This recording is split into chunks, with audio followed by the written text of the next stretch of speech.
Bonjour, bienvenue à Grain de sel. Aujourd'hui, non, on n'est pas dans les patates, on est dans les courges, Éric. Oui, on est dans les courges, que ce soit la courge musquée ou encore la citrouille. Mais aujourd'hui, on va travailler la courge butternut. On va faire un beau potage bien onctueux avec ça. Je sens déjà là, le fumet de courge, ça va être bon. C'est parfait, ça, c'est magnifique. On va transformer ça en quoi après? Après ça, on va faire une pâte alimentaire avec toujours de la courge butternut. On va mélanger la courge avec les pâtes alimentaires, donc pour un résultat, vous allez voir, assez surprenant. La texture devrait être le fun. Là. Oui, c'est très agréable, très croquant. Bien. Oui, allez, à nos pépins. Ah oui, pourquoi t'es négatif de même? Éric, ça va bien aller, il n'y aura pas de pépins, là. Je parle des pépins de courge. Il va falloir les enlever avant de la cuire. Ah, les pépins de courge. C'est ça, je me dis. Donc, à nos pépins, avec une émission pas de pépins. C'est ça, on espère. Si.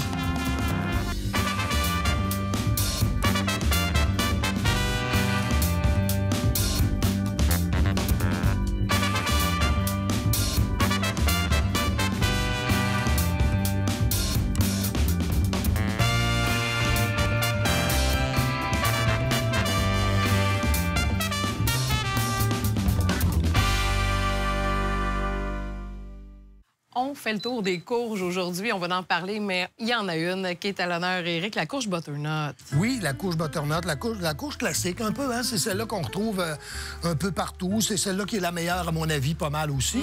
Et puis, on la retrouve même surgelée, dans les légumes surgelés, déjà en cubes. Mais ça se congèle bien, je crois. Ça se congèle très bien. Puis on les a à l'année, puis il y a des périodes de l'année où on est capable justement de la trouver, puis ça se dure très longtemps. J'aime beaucoup la courge spaghetti aussi. Oui, la courge spaghetti en plus, oui, effectivement. Donc, un peu dur à couper. C'est plus, oui, c'est un peu costaud à couper. La courge butternut, vous allez voir, là, essayez pas de faire ça en angle droit, là, ça se fera pas. Non. Non, c'est le couteau qui décide pas mal où ce qui va.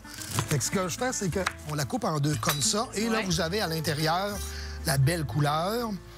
On enlève les pépins. On épépine. On épépine le tout. Est-ce qu'on pourrait réutiliser ça? Parce qu'il y a des gens qui font des recettes avec les pépins, qui les font griller au four. Oui, mais ça prend quelque chose de particulier pour faire ça. Ça s'appelle la patience.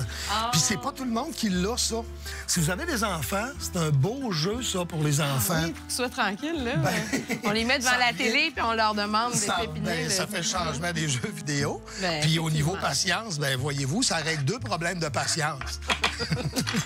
Si, mettons, on en a, on peut les faire griller au four, mettre un peu de sel poivre. Ça peut se manger un peu là, comme on mangerait des graines de tournesol. En plein ça, exactement. Puis sincèrement, c'est très bon. Vous pouvez mettre de la sauce soya aussi. La sauce soya dedans, ouais, c'est très bon. Alors, ce qu'on fait, là, c'est qu'on va badigeonner. Je vais en mettre un petit peu ici pour m'assurer qu'elle caramélise bien. Puis après ça, on badigeonne avec de l'huile, juste pour dire que... Dans le trou aussi? Partout. Moi, quand je le fais, je mets des gousses d'ail dedans. Fait que l'ail confit. On peut mettre de l'ail, on peut mettre, effectivement, il y a plein de variantes avec ça, du poivre puis du sel. Et ça va cuire au four pendant environ combien de temps? Ça dépend de la grosseur de la courge? Ça dépend de la grosseur de la courge. Je vous dirais, là, vous allez voir que quand la peau se met à venir noire puis à ratatiner, là, c'est parce qu'à l'intérieur est prête. Vous allez seulement pincer dessus, puis vous allez voir les doigts s'enfoncent. Bien, plus brun que noir. Là. Quand elle est noire, d'habitude, c'est parce que en fait, c'est que plus elle va être foncée, plus elle va être prononcée en goût. Parce qu'on y enlève son eau. Alors, plus elle va être... Il y en a, là, dans certaines recettes, là, des blinis, par exemple, aux courges, elle est presque noire, la courge. On l'utilise pour être sûr que ça va caraméliser comme il faut. Alors, on met ça dans le four. À combien? 350? 400 environ, une petite demi-heure, 1 heure environ. Parfait. Alors, là, ici, vous avez le résultat que ça donne. Bon, elle glisse en plus, elle. On a failli avoir un pépin. On a failli avoir un petit pépin. Alors, tiens, Isabelle, je vais m'occuper de faire ça. La chair. On voit que la chair est vraiment belle. Ça fait un beau orange brûlé qui rappelle un peu la couleur de la travaillez quand elle est tiède, comme ça. Fait qu'au moins, vous la laissez là, quand même reposer avant de la travailler. Comme ça, là, vous pouvez enlever complètement la chair qui est dedans. Nous, ce que je vais faire pendant ce temps-là, moi, Isabelle, je vais commencer à faire le potage en tant que tel. Donc, je vais faire revenir mes oignons, de l'ail, du beurre et de l'huile pour colorer là, mes petits ingrédients. Ça va être vraiment, vraiment bon. Moi, quelque chose que j'aime beaucoup là, dans la catégorie des courges, quelque chose qu'on utilise beaucoup à l'Halloween, bien sûr, c'est les citrouilles. Quand l'Halloween est terminé, souvent les gens vont mettre les citrouilles au chemin, ils font rien avec ça, ils les jettent. Une recette que j'ai trouvée à un moment donné que j'avais adorée, Éric, c'est que tu prends la citrouille. Faut pas que tu aies dessiné le visage dedans avec un couteau, par exemple. Faut qu'elle soit entière. Tu enlèves la calotte, le dessus. Une citrouille, pas de face? Oui, oui, une citrouille, pas de face, puis pas de tête non plus. On y enlève la tête et puis je faisais revenir là-dedans, on mettait ail, oignon, un petit peu d'huile. J'avais fait revenir, je l'avais fait avec du porc, du lait de coco, puis des petites épices à l'indienne, puis ça avait cuit dans la citrouille. C'était vraiment fabuleux. On met un papier d'aluminium autour de la citrouille pour qu'elle reste bien orange, là. C'est une super de belle façon de récupérer une citrouille. Fait que là, je le mets là-dedans à mesure. Là-dedans, exactement. On le met au fur et à mesure là-dedans. Je vais pas assez vite à ton goût, on dirait. Hein? Non, on sera pas long, là. Sera pas... Tu commences, tu me connais, hein? Alors, ça, là... Patience! Ouais, c'est ça. On parle de patience tantôt, là. Je l'ai laissé sur la table chez nous, on va partir. En as-tu déjà eu? Non. On va simplement porter ça à ébullition comme il faut. Quand toute la chair va être dedans, on va mouiller avec un bouillon de poulet. Puis on porte ça à ébullition, puis on laisse reposer.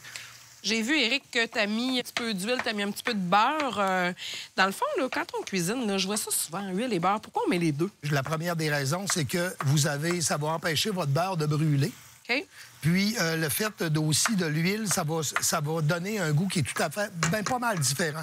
À l'époque, on travaillait dans les cuisines de restaurants, on travaillait avec ce qu'on appelait du beurre clarifié.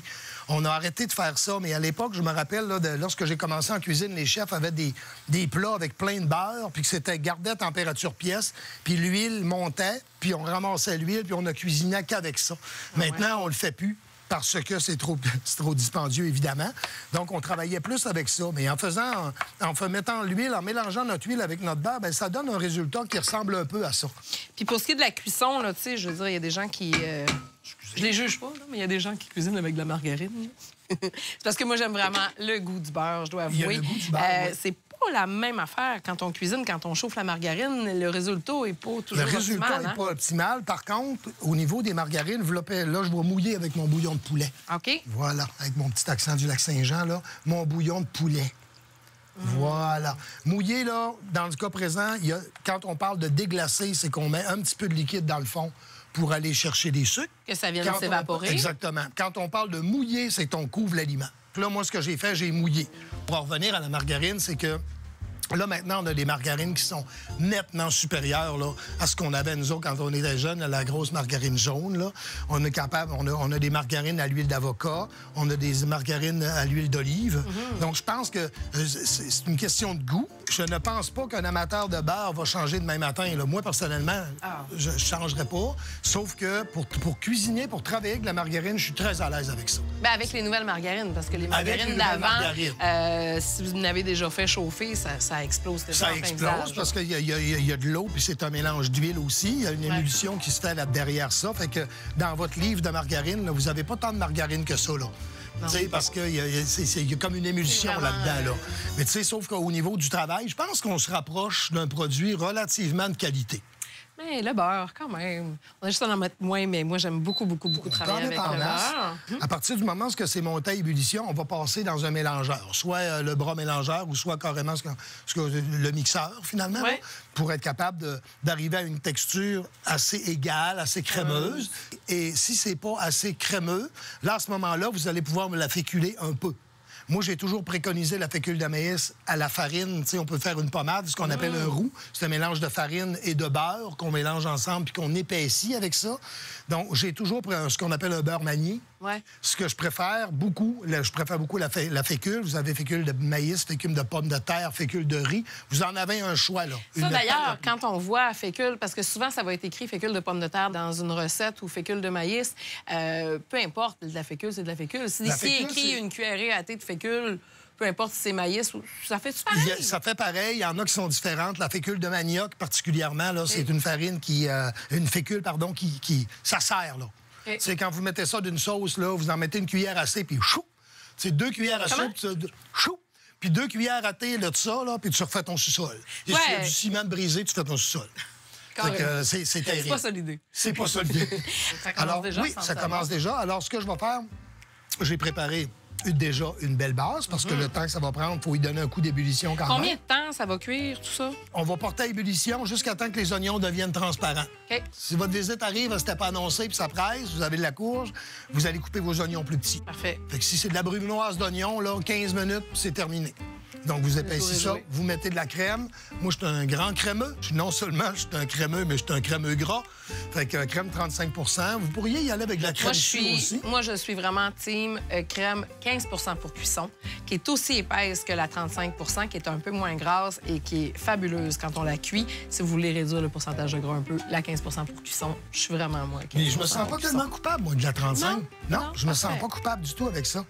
Alors, ce que ça donne, c'est ça ici, en cuisson. Moi, je vais vous donner le produit final. Oui, absolument. On peut prendre un mélangeur, un bras mélangeur, comme on le disait tout à l'heure, pour amalgamer le tout. Ça, c'est ça que ça donne comme mélange, comme texture. Ça sent bon. Ouais, là, ça, c'est forme potage parce qu'elle est relativement serrée. Si on veut la détendre, bouillon de poulet. Moi, personnellement, j'aime bien ça, cette épaisseur-là. Vous pourrez mettre une petite quenelle de crème sûre au centre. Je te donnerai pas de truc pour le montage, là. On va laisser ça comme ça. Alors, après, très compétitif. Je suis très compétitif. Ah oui. Alors, c'est pas le crémeux. C'est très crémeux. Puis ce que j'ai fait aussi pour accompagner tout ça, on a fait revenir de l'aloumi. Aloumi, qui est un fromage à pâte ferme, un fromage relativement très salé, disons-le comme ça. Et je me suis organisé pour qu'on ait de quoi de sucré avec, c'est-à-dire des poires. Oh, donc, ce sont des poires passées au beurre, cuit, puis l'aloumi passé, lui, à l'huile. Donc, on va faire un beau mélange de ça. Je te donne pas plus d'indices. Puis à ce moment-là, on va pouvoir commencer à monter nos assiettes. Je tiens à préciser, l'aloumi, si vous ne connaissez pas, c'est un type de fromage qui est bien spécial, qui est bien particulier, qui a la belle qualité. On peut le griller dans la poêle. Il va fondre, mais sans se détendre, sans se défaire. Il va rester, si on coupe des belles tranches, on les fait griller au four. Sur le barbecue aussi. Sur le barbecue aussi? Sur le barbecue aussi. Ouais. Il y a plusieurs saveurs maintenant. Il y en a au curry. Il y a vraiment des saveurs le fun. Fait qu'on est rendu à se faire un beau bol. On va se faire un beau bol. Oui, je me suis amené un beau bol bleu, Éric. Oui, mais il est moins beau que le mien, ça, c'est sûr. Ah, écoute. Je vais te donner... Une belle petite louche. Voilà. Toujours aussi généreux, hein? Comme ça? Ah ouais. C'est ça qui m'en reste un peu, là. Quand même, hein? Mais ton bol est moins cru que le mien, là. Moi, je vais mettre un petit peu de basilic. Je vais mettre une petite tête de basilic au travers de ça. Des petites poires, ça va être vraiment intéressant, je pense, avec le goût de la courge. je viens de me faire une petite beauté avec de la soupe dans le toupette. Ouais. Puis pour ce qui est du... dans le potage, là, les accompagnements que j'ai mis avec, les poires puis l'aloumi, ça reste des produits qui sont doux. Ouais. Donc, ça prendrait peut-être de quoi de croquant. Vous pouvez mettre soit des pignons de pain, des oignons frits pour changer, pour jouer sur la texture. Est-ce qu'on aurait pu mettre d'autres fruits? Oui, il y a la poire bosque, la poire d'Anjou. Dans le cas, la poire bosque, en fait, c'est que lorsque vous utilisez des poires pour les cuire, prenez des poires qui sont pas trop mûres, parce que quand elles deviennent mûres, elles deviennent poreuses. Puis à ce moment-là, A, elles se tiennent pas. Puis B, elles vont absorber toute l'huile que vous avez dans votre chaudron. Ça devient pas très le fun. Est-ce qu'une poire japonaise aurait pu faire dans ce cas-là? Poire japonaise, elle va rejeter son eau. Ah, OK. Fait que la poire bosque, c'est vraiment... c'est exactement la meilleure. C'est pas mal la meilleure. Je vais pas te mettre la pression, mais moi, j'ai terminé. Ça va être bon. Je veux pas que ça refroidisse. Ouais. C'est le fun, en plus, des petits potages. Moi, des potages, c'est presque à tous les repas, avec plein de légumes. C'est santé, c'est bon. C'est une belle façon aussi de faire manger des légumes aux enfants. T'sais, des fois, les enfants vont aimer moins là, le légume comme tel. En potage, ça passe toujours super bien. C'est fabuleux, Éric. Ça a l'air très, très bon. On va se nettoyer un peu. On va nettoyer notre espace de travail. Et puis, on va écouter la capsule Grain de Chef.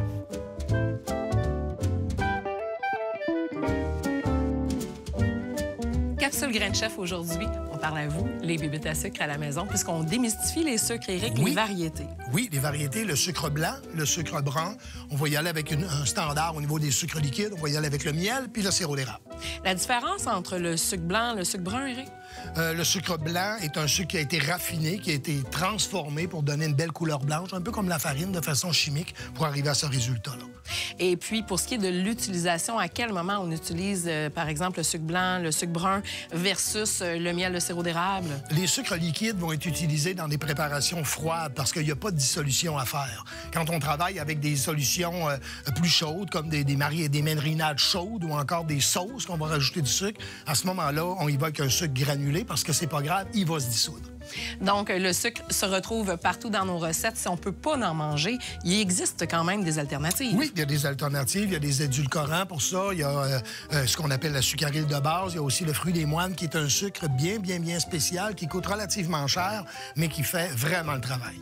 Moi, je suis pas bébête à sucre, mais je ferais 1 kilomètre sur les genoux pour un morceau de chocolat. Toi? Oui, je pense aussi. La deuxième recette, des pâtes aux courges. Oui, des pâtes aux courges. Ce que j'ai fait, en fait, là, c'est j'ai pris des pâtes alimentaires normales pour faire ma pâte, mais au lieu d'y aller juste avec la pâte, ben j'ai fait de la julienne de courge qui va se mélanger avec ça. Donc, ça va nous donner un plat relativement consistant, parce qu'il y a de la saucisse puis du fromage, on se gâte, là. Santé. Mais santé, effectivement, mais avec moins de pâte alimentaire. Donc, on va venir couvrir la quantité de pâte qu'on enlève, on va la couvrir avec notre courge. C'est très intéressant, ça. On aurait pu le faire aussi avec différents types de pâtes, là. On Oui, a choisi. Oui, puis on aurait pu le faire avec différents types de courges aussi. Puis je l'ai essayé avec de la patate douce. Oh, de la patate douce. Je l'ai essayé avec de la patate douce, puis c'est vraiment bon. Éric adore la patate douce. Je me lève la nuit pour adorer la patate douce.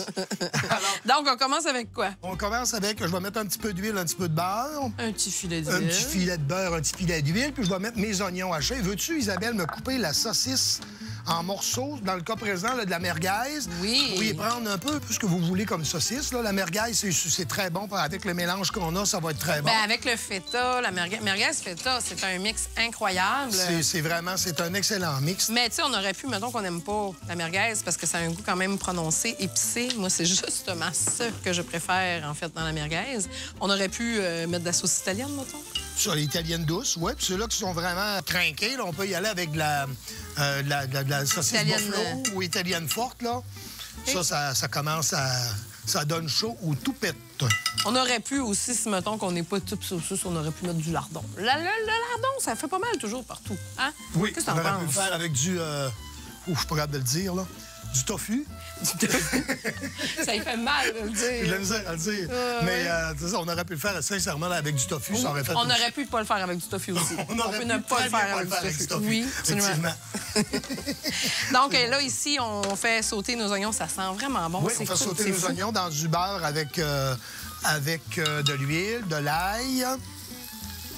Et puis, à ça, tu vas ajouter les saucisses qui s'en viennent là, pour que tu vas faire griller un peu.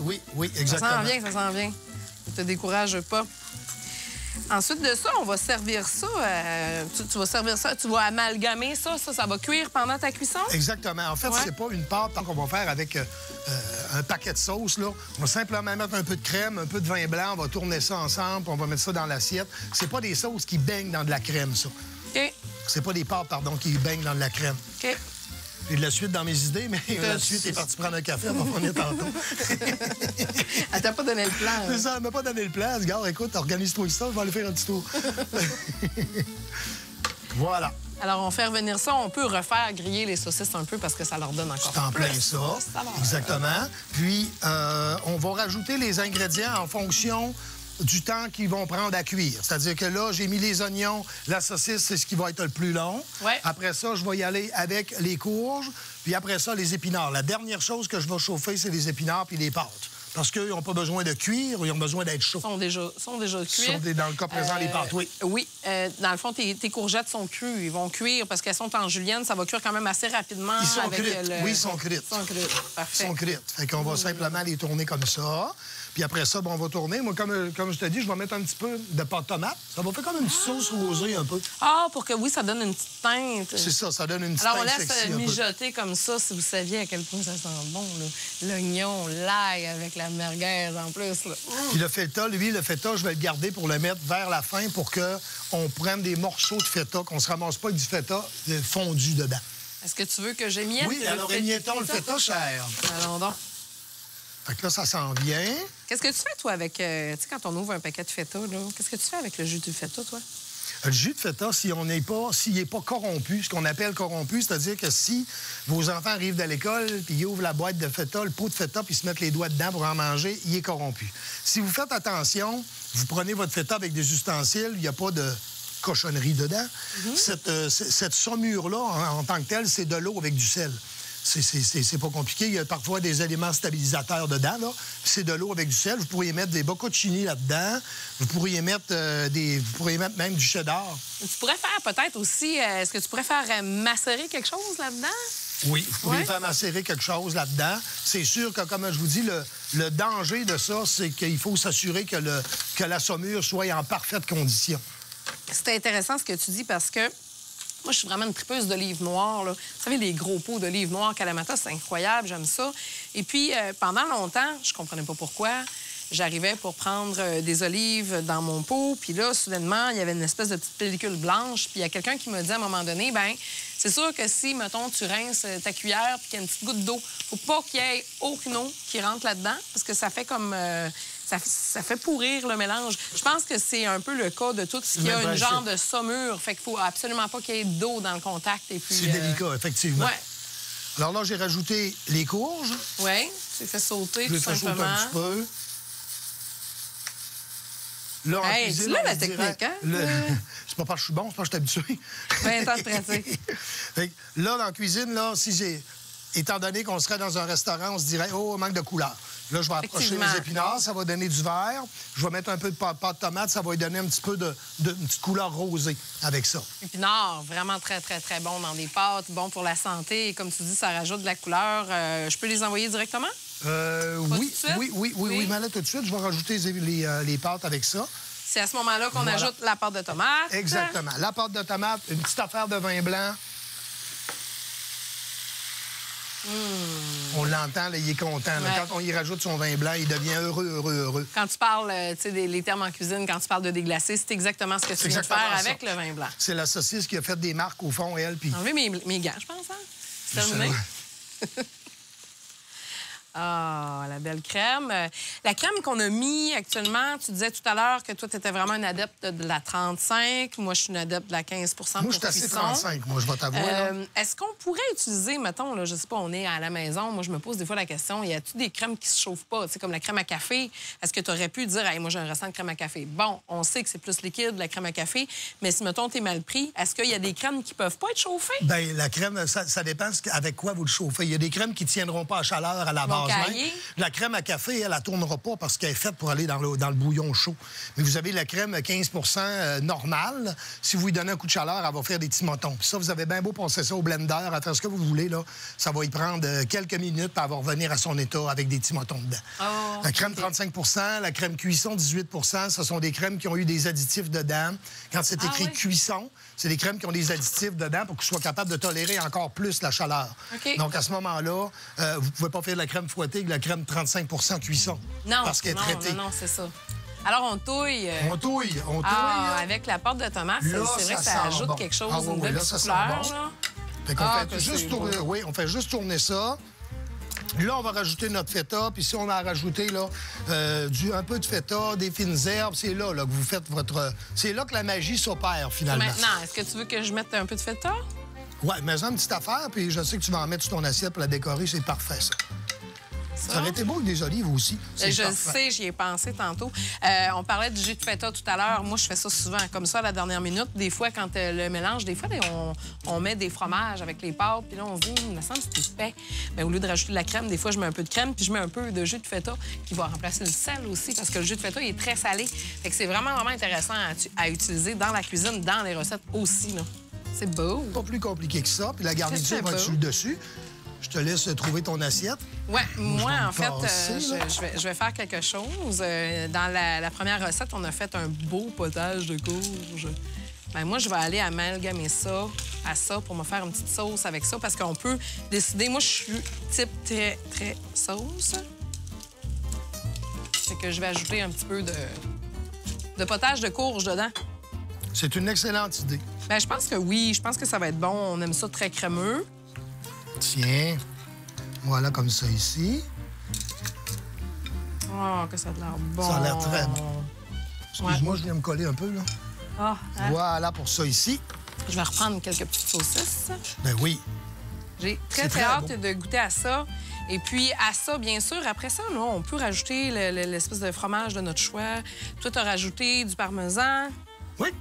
Moi, je vais rajouter un petit peu de feta sur le dessus. Simplement comme ça, parce que j'adore le feta. C'est vrai qu'avec des olives, ça pourrait être très bon. On pourrait rajouter également des fines herbes de notre choix. Moi, je vais rajouter encore, je vais revenir avec un petit peu de basilic parce que j'adore le basilic. Ça va faire très, très bon. Et puis, Éric, moi, j'ai hâte de goûter à ça. Qu'est-ce que t'en penses si on ramasse un peu, puis on va goûter à ça, puis on constate si c'est un plat qui est réussi ou pas? C'est parfait. On se ramasse.